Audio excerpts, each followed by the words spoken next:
un côté.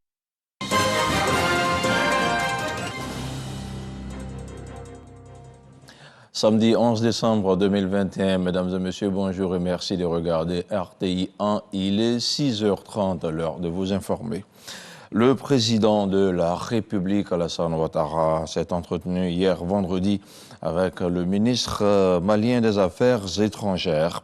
Abdoulaye Diop était porteur d'un message du président de la transition au Mali, le colonel Assimi Goïta. L'entretien a porté sur l'évolution de la situation sociopolitique au Mali, ainsi que sur les voies et moyens de préserver la paix et la stabilité dans ce pays.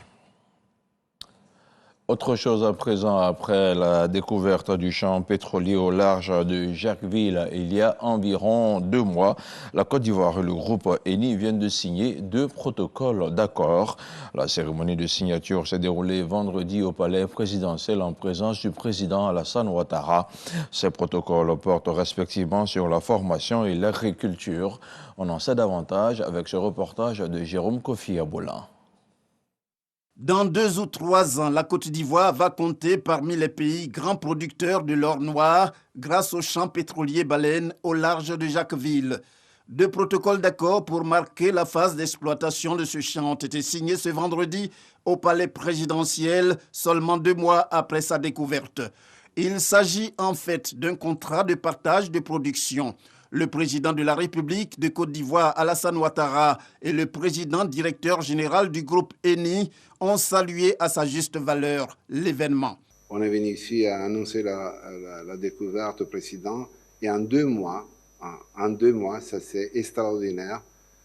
On a déjà partagé et le gouvernement a déjà approuvé le plan de développement.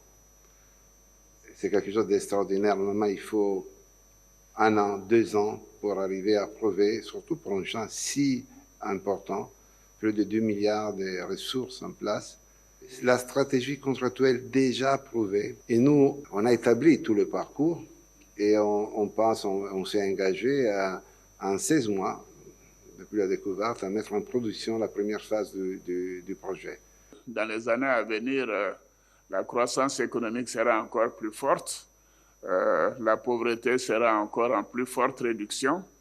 Et surtout, ce que j'apprécie, c'est que le groupe Eni s'occupe également de l'aspect décarbonisation de la production et également de la formation de nos jeunes, en plus de la création d'emplois pour nos jeunes. Donc, Monsieur le Président, c'est vous dire quelle est ma joie, elle est grande.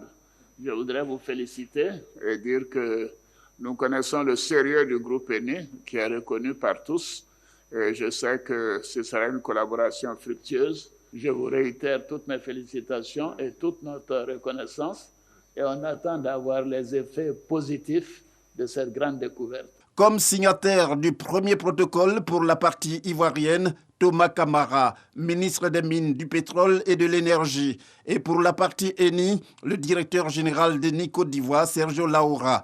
Ce protocole d'accord porte sur l'identification des opportunités de coopération dans les domaines de la formation, l'agriculture et la lutte contre la déforestation. Le deuxième protocole d'accord, lui, est spécifique à la coopération avec l'Institut national polytechnique Félix Houphouët-Boigny, INPHB. Le ministre ivoirien de l'enseignement supérieur et de la recherche scientifique, Adama Diawara, et le DG Eni Côte d'Ivoire, Sergio Laora, ainsi que le chef d'Eni Upstream, M. Briscoe, en sont les signataires. Autre chose à présent, à l'occasion de la célébration de la Journée internationale de la lutte contre la corruption, 3 membres du gouvernement ont animé un point presse et parmi eux, le ministre en charge de la bonne gouvernance. Ils ont dénoncé la facturation de certains services gratuits, le trafic illicite de poches de sang. Ils ont surtout réaffirmé la volonté de l'État de Côte d'Ivoire à mettre fin à toutes les pratiques de corruption. Angela Diallo avec le commentaire de Moussa Konaté. Le phénomène de la corruption continue de prendre de l'ampleur dans le secteur de la santé, avec la facturation des soins réputés gratuits dans les établissements sanitaires publics, le détournement de patients des voies normales vers des cliniques privées, le trafic illicite de poches de sang et les conflits d'intérêts et abus de fonction. Avec la pandémie de Covid-19, le système de santé est exposé à des risques de corruption supplémentaires. Dans ce contexte, il apparaît plus que jamais important d'intensifier les efforts de lutte contre la corruption, de renforcer en particulier l'intégrité des agents de santé. La corruption est un phénomène à bannir des services de santé, selon le ministère de tutelle. L'inspection générale de notre ministère va se saisir de ce dossier et poursuivre pour que des mesures vigoureuses soient prises pour arrêter ce cancer qui ronge le système de santé de notre pays. Je voudrais donc vous dire que cette situation ne restera pas impunie et que dès que nous aurons la fin des investigations complémentaires, on reviendra pour annoncer donc les conclusions de ces investigations. De ce fait, le ministère de la fonction publique appelle l'ensemble des agents de l'État à adopter les bonnes pratiques. La fonction publique jouera son rôle à leur côté pour aider à la sensibilisation et à changer d'approche. Chacun, en ce qui le concerne, jouera son rôle pour que très rapidement, ces vieilles pratiques soient inscrites dans nos archives. La corruption est un handicap au développement économique. Pour y remédier, le ministère en charge de la lutte contre la corruption continue de mener des opérations de démantèlement, dénommées opérations coup de poing dans les services publics. Et pour mieux lutter contre la corruption en Côte d'Ivoire, une stratégie nationale sera bientôt mise en place. Plusieurs structures, tant au niveau des marchés publics que de tous les secteurs de développement, y prendront une part active. On parle maintenant de défense avec le premier simulateur de vol à usage militaire qui a été inauguré à l'état-major de l'armée de l'air. Le simulateur permettra d'affiner l'entraînement des pilotes ivoiriens et permettra aux élèves pilotes d'effectuer une partie de leur formation. La Côte d'Ivoire devient le seul pays africain à détenir ce type de simulateur dans un cadre militaire. Le compte-rendu d'Abou Sanogo. C'est le premier simulateur de vol ALX-63 de l'Académie des métiers de l'armée de l'air. Intégré dans un bâtiment dédié, modulable et démontable, cet équipement innovant est composé de plusieurs modèles de vol tous opérés par l'armée de l'air de Côte d'Ivoire. Il permet aux pilotes ivoiriens de maintenir leurs compétences et aux élèves pilotes d'effectuer une partie de leur formation en Côte d'Ivoire. La réception de ce tout nouveau simulateur de vol par le chef d'état-major général des armées, le général de corps d'armée Lassina Doumbia, vient renforcer les capacités de l'armée de l'air. L'acquisition de simulateurs modernes qui cadrent parfaitement avec la dynamique de montée en puissance de l'armée de l'air permettra de renforcer la coopération avec les entreprises et administrations de la plateforme aéroportuaire. L'armée de l'air deviendra ainsi un centre névralgique de cette plateforme aéroportuaire en termes de formation au pilotage. Le simulateur de vol ALX-63 est entièrement équipé, entretenu et développé par un partenaire technique français représenté en Côte d'Ivoire. Il s'agit pour nous d'être un pôle d'expertise dans l'acquisition, l'intégration et la maintenance des équipements sensibles et stratégiques. Le chef d'état-major général des armées Lassina Doumbia a exprimé sa gratitude au président de la République Alassane Ouattara pour l'acquisition de ces simulateurs de vol. Disposer d'un outil majeur de formation et d'entraînement dans une spécialité aussi précieuse que le pilotage d'aéronefs a constitué une ambition légitime pour les forces armées de Côte d'Ivoire. L'objectif est d'acquérir l'autonomie dans la formation et l'entraînement de ces personnels, parce que la performance se nourrit de connaissances et de capacités, parce qu'également la capacité opérationnelle est un tout indivisible qui comporte le recrutement, la formation et les équipements. Je voudrais à ce stade exprimer toute ma reconnaissance à son Excellence, Monsieur le Président de la République, chef suprême des armées, pour sa vision prospective, laquelle place l'armée au rang d'acteur majeur dans la riposte face aux menaces sécuritaires multiformes, au nombre desquelles le terrorisme. Le simulateur de vol ALX-63 est paramétré pour recréer les conditions de vol de plusieurs classes d'avions. La Côte d'Ivoire devient ainsi le seul pays africain à détenir ce type de simulateur dans un cadre militaire, hormis le Nigeria et l'Afrique du Sud, qui eux en possèdent dans le cadre de l'aviation civile.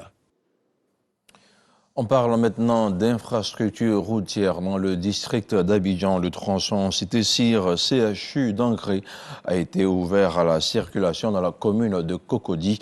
Les travaux d'ouverture de voies et de bitumage de ce tronçon long d'au moins 4,5 km se sont achevés le 2 décembre dernier. Ils ont coûté 16 milliards de francs CFA à l'État de Côte d'Ivoire. Le reportage de Jean-Luc Bangbo. Cocody-Angré, secteur Yorogobité. Cette coupure de ruban vient marquer l'ouverture officielle à la circulation de cette voie, reliant le CHU d'Angré au carrefour Abata sur le boulevard Mitran. Une ouverture que les automobilistes du secteur appelaient de tous leurs vœux. Et pour cause. Avant même, ici même pour aller au nouveau goudron, la voie c'était pas bon avant. Ça nous fatiguait, ça gardait nos voitures. Les clients même refusaient même. Nous-mêmes, souvent même quand on a des clients, on te fait de bonnes propositions, mais à cause de la voie là, c'est vraiment difficile. Arrivé au carrefour ici, bon, souvent tu as envie d'aller là-bas, tu es obligé d'aller contredire derrière là-bas. Vraiment, quand je dis, vraiment on est content. Un ouf de soulagement pour les automobilistes, mais également pour les opérateurs économiques de la zone. Nous sommes des opérateurs économiques. En plus de cela aussi, ça va faciliter le transport de nos marchandises dans les différentes communes d'Abidjan. 4,6 km de tronçons qui faciliteront le déplacement de la population, notamment en cette période de forte affluence sur nos routes. Lorsque vous êtes au CHU d'Angré et que vous voulez aller sur le boulevard Mitterrand pour arriver au carrefour Abata, vous êtes obligé d'aller faire un très grand détour. C'est pour ça qu'on a fait cette voie donc, qui va permettre de partir du CHU d'Angré pour aller directement arriver au carrefour d'Abata. Aujourd'hui, on a beaucoup de problèmes de congestion de trafic à l'intérieur de la ville d'Abidjan. Et le président nous a demandé de faciliter la circulation à l'intérieur de la ville. Donc ce projet est extrêmement important. La construction de ce tronçon de 2 fois 2 voies s'est faite en 20 mois. Il a coûté 16 milliards de francs CFA. Le ministre de la Santé, de l'Hygiène publique et de la couverture maladie universelle a échangé avec les directeurs régionaux de son département. Pierre Dimba a exhorté ses collaborateurs à redonner à la profession de la santé toutes ses lettres de noblesse. Il les a surtout encouragés à servir les populations d'abord. Kader Sogodogo. Pierre Dimba, le ministre de la Santé, de l'Hygiène publique et de la couverture maladie universelle, a en face de lui l'ensemble des directeurs régionaux venus de toute la Côte d'Ivoire. Notre objectif, c'est de réconcilier la population et l'hôpital, échanger l'image des agents donc, du système sanitaire pour que le rôle qui est le vôtre soit reconnu par tous. Nous allons faire le plaidoyer pour que ceux qui nous dirigent et le gouvernement tiennent compte de votre rôle spécifique et valorisent vos conditions de travail, mais nous-mêmes, nous devons travailler à valoriser davantage ce rôle. Ça ne peut pas se faire sans les DR qui sont, pour moi, le pivot du système. Des directeurs régionaux qui perçoivent la quintessence du message de Pierre Dimba. Sensibiliser surtout le personnel pour qu'il y ait un agent de santé nouveau qui, partout où il est, cherche à faire la qualité et à bien recevoir et accueillir les patients. La réforme du secteur de la santé, arrêtée récemment en Conseil des ministres, vient justement pour revoir les choses. Le ministre de la Santé, de l'Hygiène publique et de la couverture maladie universelle a exhorté ses collaborateurs à tout mettre en œuvre pour élever les taux de vaccination contre la Covid-19. En outre, il les a invités à faire de la couverture maladie universelle une réalité dans leur zone de compétence. Place à présent à l'actualité internationale. Au Burkina Faso, l'ancien responsable onusien chargé de l'interdiction des essais nucléaires, Lassina Zerbo, a été nommé Premier ministre par le président Roch-Marc Christian Kaboré. 48 heures après la démission du gouvernement, il succède à Christophe Joseph Dabiré, limogé mercredi soir. Le limogeage de ce dernier est la conséquence d'une gronde contre un gouvernement accusé de mauvais résultats face à l'insécurité généralisée dans le pays. Lassina Zerbo est un homme habitué de la diplomatie multilatérale et de la coopération internationale. À 58 ans, ce docteur en géophysique est surtout connu sur la scène internationale. Et puis, la seconde session ordinaire du Conseil des ministres de la CEDEAO se tient à Abuja, au Nigeria. Elle a mis la question de la réouverture des frontières au 1er janvier 2022 et de l'harmonisation de la reconnaissance des tests PCR sur la table. Il est bon de souligner que certaines d'entre elles sont restées fermées depuis plusieurs mois à cause de la pandémie de Covid-19. Si la mesure rentre effectivement bientôt en application, elle permettra sans doute de simplifier des formalités de voyage entre les différents pays de la sous-région. C'est ici que l'on s'arrête pour ce 6h30. Merci de l'avoir suivi. L'info continue sur le www.rti.ci. À demain, 6h30.